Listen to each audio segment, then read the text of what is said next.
Okay, here's another race from the Brazilian World Championships. This time it's Fleet E, so the back end of the pack rather than the front end.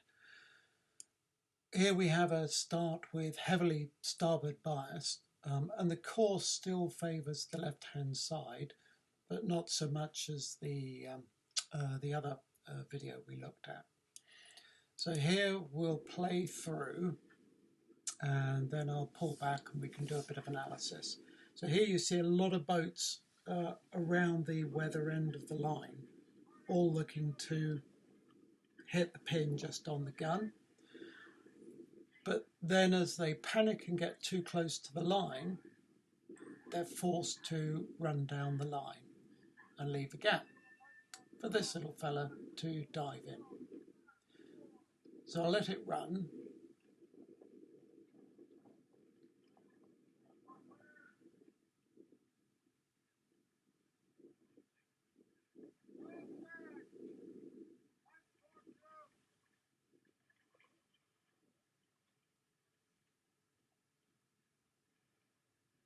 Okay, so let's stop it there.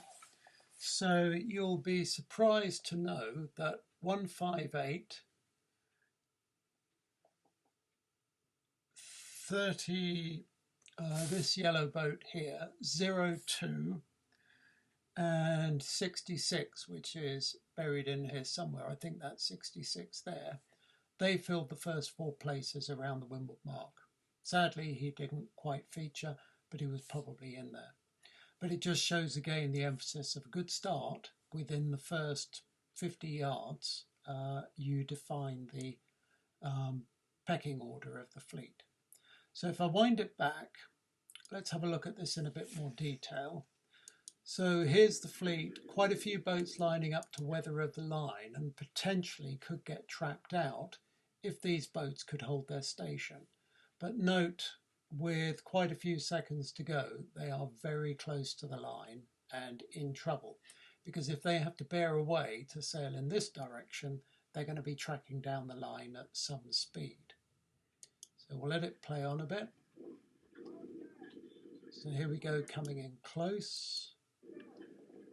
And then you'll suddenly start to see the boats. You see they're all too close to the line and they're beginning to track off down the line to the unfavoured end.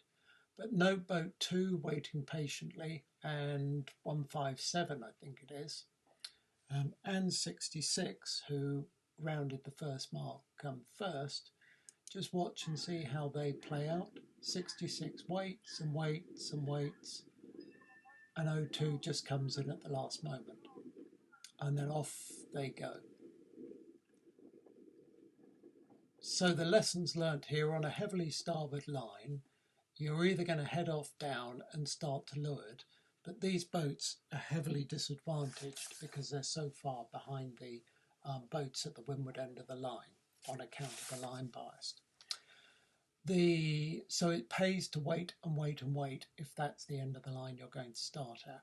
And sometimes it might even pay to come in second rank if you can go round the mark, put a short tack up to windward and get a lane up there, because you'll be ahead of all the boats down here.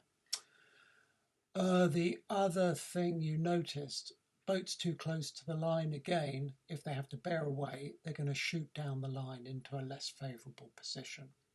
So bite your lip, hold back, and be ready to pull the trigger with 3 to 4 seconds before the gun, so you hit the line at speed. Not always easy to do, but if you can do it, you'll be successful. That's it. Thank you very much for this starting video.